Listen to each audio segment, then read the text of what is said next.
Honey trap ಪ್ರಕರಣ ಸಂಬಂಧ ಮಹಿಳೆ ಸೇರಿ 6 ಮಂದಿಯನ್ನು ಅರೆಸ್ಟ್ ಮಾಡಲಾಗಿದೆ. ಉಡುಪಿಯ ಕುಂದಾಪುರ ಪೊಲೀಸರು ಕಾರ್ಯಾಚರಣೆ ನಡೆಸಿ ಅಬ್ದುಲ್ ಸವಾದ್, ಸೈಫುಲ್ಲಾ, ಮೊಹಮ್ಮದ್ ನಾಜೀರ್ ಶರೀಫ್, ಅಬ್ದುಲ್ ಸತ್ತಾರ್, ಅಬ್ದುಲ್ ಅಜೀಜ್ ಹಾಗೂ ಅಸ್ಮಾನ್ ಅವರನ್ನು ಬಂಧಿಸಲಾಗಿರುವಂಥದ್ದು.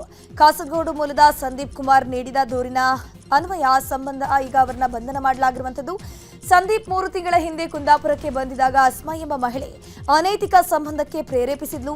ಬಳಿಕ ಸಂದೀಪ್ನ ತನ್ನ ಬಾಡಿಗೆ ಮನೆಗೆ ಕರ್ಕೊಂಡು ಹೋಗಿದ್ಲು. ಈ ವೇಳೆ ತನ್ನ ಜೊತೆಗಿದ್ದ ಇತರ ಆರೋಪಿಗಳನ್ನ ಕರೆಸಿ ತನಗೆ ಬೆದರಿಕೆ ಹಾಕಿ 3 ಲಕ್ಷಕ್ಕೆ ಬೇಡಿಕೆಯನ್ನ ಇಟ್ಟಿದ್ರಂತೆ. ಹೆಚ್ಚಿನ ಹಣ ನೀಡದಿದ್ದಕ್ಕೆ ಹಲ್ಲೆ ಮಾಡಿ ಬಲವಂತವಾಗಿ 30,000 ಹಣವನ್ನು ಹಾಕಿಸಿಕೊಂಡಿದ್ರು. ಸದ್ಯ ಸಂದೀಪ್ ದೂರು ನೀಡಿದ 3 ಗಂಟೆಯಲ್ಲೇ ಎಲ್ಲ ಆರೋಪಿಗಳನ್ನ ಪೊಲೀಸರು ಅರೆಸ್ಟ್ ಮಾಡಿದ್ದಾರೆ. ಗಣಪನ ದರ್ಶನಕ್ಕೆ ತೆರಳುತ್ತಿದ್ದ ಮಹಿಳೆಯ ಮಾಂಗಲ್ಯ ಸರವನ್ನ ಕಳ್ಳರು ಎಗರಿಸಿದ್ದಾರೆ. ಬೆಳಗಾವಿ ಜಿಲ್ಲೆಯ ರಾಯಭಾಗ ಬಸ್ ನಿಲ್ದಾಣದ ಬಳಿ ಈ ಒಂದು ಘಟನೆ ನಡೆದಿರುವಂತದ್ದು. ಮೊಗಳಖೋಡಾದ ರೂಪ ಅನ್ನೋರು ಸಂಕೇಶ್ವರದ ನೀಲಗಾರ ಗಣಪತಿಯ ದರ್ಶನ ಪಡೆಯೋಕೆ ತೆರಳುತ್ತಾ ಇದ್ರು. ಈ ವೇಳೆ ಬೈಕ್ನಲ್ಲಿ ಬಂದ ಕದೀಮರು ಕೊರಳಲ್ಲಿದ್ದ 30 ಗ್ರಾಂ ತೂಕದ ಮಾಂಗಲ್ಯ ಎಗರಿಸಿದ್ದಾನೆ.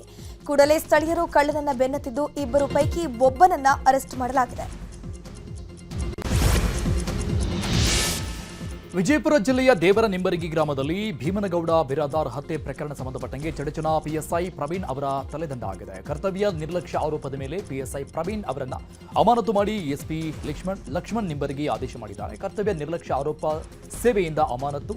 ಸೆಪ್ಟೆಂಬರ್ 3ರಂದು ದೇವರ ನಿಂಬರಗಿ ಗ್ರಾಮದಲ್ಲಿ ಗುಂಡಿಕ್ಕಿ ಭೀಮನಗೌಡನನ್ನ ಹತ್ಯೆ ಮಾಡಲಾಗಿತ್ತು.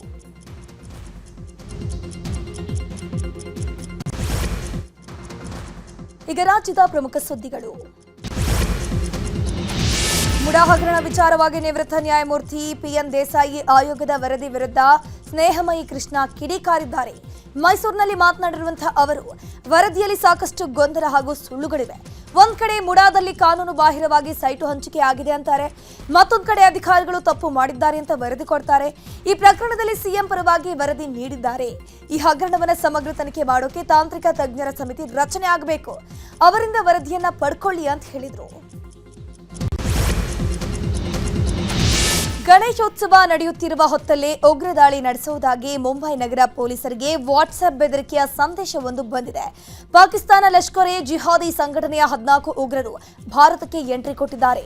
34 ವಾಹನಗಳಲ್ಲಿ ಮಾನವ ಬಾಂಬ್ ಮೂಲಕ 400 ಕೆಜಿಯ RDX ಸ್ಫೋಟಿಸಿ 1 ಕೋಟಿ ಜನರನ್ನ ಕೊಲ್ಲಲಿದ್ದಾರೆ ಅಂತ ಬೆದರಿಕೆ ಸಂದೇಶ ಬಂದಿದೆ ಅಂತ ಪೊಲೀಸರು ತಿಳಿಸಿದ್ರು. ಮುಂಬೈ ಪೊಲೀಸ್ ಫುಲ್ ಅಲರ್ಟ್ ಆಗಿದ್ದು ನಗರದಾದ್ಯಂತ ಭದ್ರತೆ ಹೆಚ್ಚಿಸಲಾಗಿದೆ.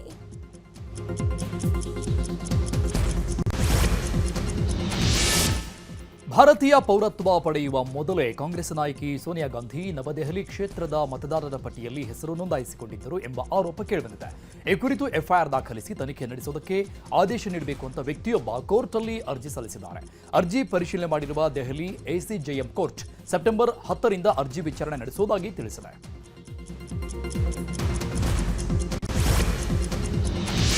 ಜಿಎಸ್ಟಿ ಸರಳೀಕರಣ ಬಳಿಕ ನ್ಯೂಸ್ 18 ಜೊತೆ ಕೇಂದ್ರ ವಿತ್ತ ಸಚಿವೆ ನಿರ್ಮಲಾ ಸೀತಾರಾಮನ್ ಎಕ್ಸ್ಕ್ಲೂಸಿವ್ ಆಗಿ ಮಾತನಾಡಿದ್ದಾರೆ. News 18 editor in chief Rahul Joshi Nirmala Sitharaman ಅವರ ಸಂದರ್ಶನ ಮಾಡಿದ್ರು.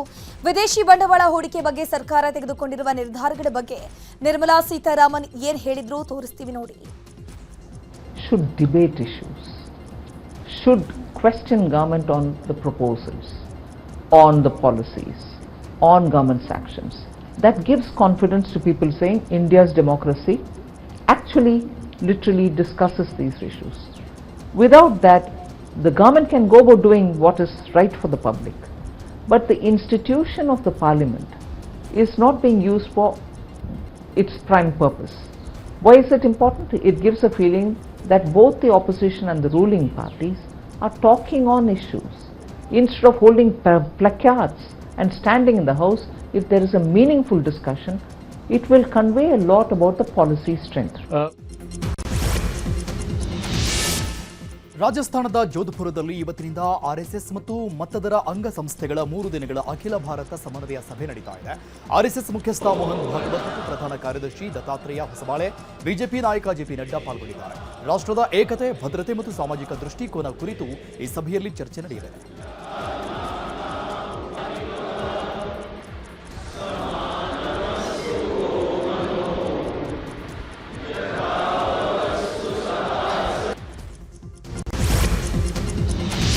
ಉತ್ತರ ಪ್ರದೇಶದಲ್ಲಿ ಭಾರೀ ಮಳೆಯಾಗ್ತಾ ಇದ್ದು ಜನಜೀವನ ಅಸ್ತವ್ಯಸ್ತಗೊಂಡಿದೆ. ನಿರಂತರ ಮಳೆಯಿಂದಾಗಿ ಯಮುನಾ ನದಿ ಅಪಾಯದ ಮಟ್ಟವನ್ನು ಮೀರಿ ಹರಿತಾ ಇದ್ದು ನಗರದ ಹಲವು ಪ್ರದೇಶಗಳಿಗೆ ನದಿ ನೀರು ನುಗ್ಗಿ ಭಾರೀ ಅವಾಂತರವೇ ನಿರ್ಮಾಣವಾಗಿದೆ.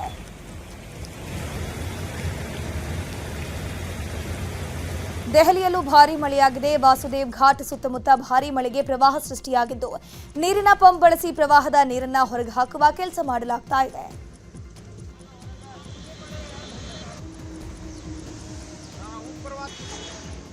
ಪಂಜಾಬ್ನಲ್ಲೂ ಭಾರೀ ಮಳೆ ಆಗ್ತಾ ಇದೆ. ಪ್ರವಾಹವೇ ಸೃಷ್ಟಿಯಾಗಿದೆ. ಈವರೆಗೆ ಮಹಾಮಳೆಗೆ 43 ಮಂದಿ ಸಾವನ್ನಪ್ಪಿದ್ದಾರೆ. 1.71 ಲಕ್ಷ ಹೆಕ್ಟೇರ್ ಕೃಷಿ ಭೂಮಿ ಸಂಪೂರ್ಣವಾಗಿ ನಾಶವಾಗಿದ್ದು ಪ್ರವಾಹದಲ್ಲಿ ಸಿಲುಕಿರುವ ಜನರನ್ನ ನಿರಾಶ್ರಿತ ಕೇಂದ್ರಕ್ಕೆ ಶಿಫ್ಟ್ ಮಾಡಲಾಗಿದೆ. ಇನ್ನು ಭಾರಿ ಮಳೆಯಿಂದ ಪಾಕಿಸ್ತಾನದಲ್ಲಿ ಪ್ರವಾಹ ಉಂಟಾಗಿದೆ. ಪ್ರವಾಹದ ನೀರು ಭಾರತ ಪಾಕಿಸ್ತಾನ ಅಂತಾರಾಷ್ಟ್ರೀಯ ಗಡಿಯನ್ನ ದಾಟಿ ಭಾರತವನ್ನ ಪ್ರವೇಶ ಮಾಡಿದೆ. ಪರಿಣಾಮ ಪಂಜಾಬ್ನ ಫಿರೋಜ್ಪುರದಲ್ಲಿ ಅಂತಾರಾಷ್ಟ್ರೀಯ ಗಡಿಯ ಬೇಲಿ ಮುಳುಗಡೆ ಆಗಿದೆ.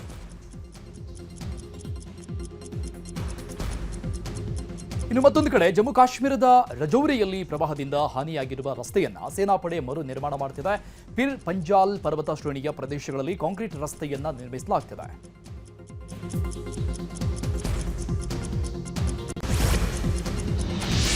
ಭಕ್ತರು ಜೀವಂತ ಹಾವುಗಳನ್ನ ಕೈಯಲ್ಲಿ ಹಿಡಿದು ನೃತ್ಯ ಮಾಡಿರುವ ಘಟನೆ ರಾಜಸ್ಥಾನದಲ್ಲಿ ನಡೆದಿದೆ. ತೇಜ ದಶಮಿಯಂದು ಗೋಜಾಜಿ ಜಾತ್ರೆ ದೇವಸ್ಥಾನದಲ್ಲಿ ನಡೆಯುತ್ತೆ. ಈ ಜಾತ್ರೆಯಲ್ಲಿ ಸಾವಿರಾರು ಭಕ್ತರು ಭಾಗಿಯಾಗಿದ್ದಾರೆ. ಜಾತ್ರೆಯಲ್ಲಿ ಜೀವಂತ ಹಾವುಗಳನ್ನ ಹಿಡ್ಕೊಂಡು ಡ್ಯಾನ್ಸ್ ಮಾಡುವ ಸಂಪ್ರದಾಯವು ಪ್ರಾಚೀನ ಕಾಲದಿಂದ ನಡ್ಕೊಂಡು ಬಂದಿರೋದ್ರಿಂದ ಭಕ್ತರು ಹಾವುಗಳನ್ನ ಹಿಡಿದು ಡ್ಯಾನ್ಸ್ ಮಾಡಿದ್ದಾರೆ.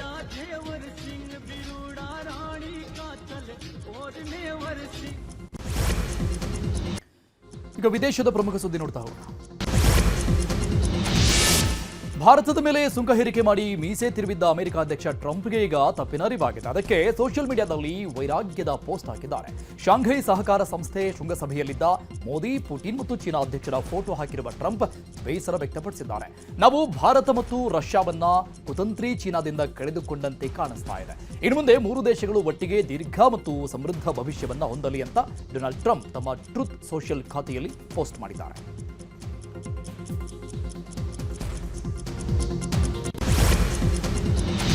ಅಮೆರಿಕದ ದೈತ್ಯ ಉದ್ಯಮಿಗಳಿಗೆ ಅಮೆರಿಕದ ಅಧ್ಯಕ್ಷ ಟ್ರಂಪ್ ಡಿನ್ನರ್ ಪಾರ್ಟಿ ಆಯೋಜಿಸಿ ಕುತೂಹಲ ಮೂಡಿಸಿದ್ದಾರೆ. ಡಿನ್ನರ್ ಪಾರ್ಟಿಯಲ್ಲಿ ಆಪಲ್ ಕಂಪನಿಯ ಸಿಇಒ ಟಿಮ್ ಕುಕ್, ಮೈಕ್ರೋಸಾಫ್ಟ್ ಕಂಪನಿಯ ಮಾಜಿ ಸಿಇಒ ಬಿಲ್ ಗೇಟ್ಸ್, ಮೆಟಾ ಕಂಪನಿಯ ಸಿಇಒ ಮಾರ್ಕ್ ಜುಕರ್ಬರ್ಗ್ ಮುಂತಾದ ಗಣ್ಯರು ಭಾಗವಹಿಸಿದ್ರು. ಇದು ಅಮೆರಿಕದ ಉದ್ಯಮಿಗಳನ್ನು ತಮ್ಮ ವಿಶ್ವಾಸಕ್ಕೆ ತೆಗೆದುಕೊಳ್ಳುವ ಪ್ರಯತ್ನವಾಗಿದೆ ಅಂತ ಹೇಳಲಾಗ್ತಿದೆ. ಅಫ್ಘಾನಿಸ್ತಾನದಲ್ಲಿ ರಕ್ತದೋಕುಳಿ ಹರಿಸಿರುವ ಭೂಕಂಪದಲ್ಲಿ ಮೃತಪಟ್ಟವರ ಸಂಖ್ಯೆ 2200ಕ್ಕೆ ಏರಿಕೆ ಆಗಿದೆ. 3650 ಜನ ಗಾಯಗೊಂಡಿದ್ದಾರೆ ಅಂತ ಅಧಿಕಾರಿಗಳು ಮಾಹಿತಿ ಕೊಟ್ಟಿದ್ದಾರೆ. ಅವಶೇಷಗಳಡಿ ಹುಡುಕಾಟ ಮುಂದುವರೆದಿದ್ದು ಸಾವಿನ ಸಂಖ್ಯೆ ಮತ್ತಷ್ಟು ಹೆಚ್ಚಾಗುವ ಸಾಧ್ಯತೆ ಕೂಡ ಇದೆ. ಅಲ್ಲದೆ ಅಫ್ಘಾನಿಸ್ತಾನದಲ್ಲಿ ಕಳೆದ 5 ದಿನಗಳಲ್ಲಿ 3 ಬಾರಿ ಪ್ರಬಲ ಭೂಕಂಪ ಸಂಭವಿಸಿದೆ.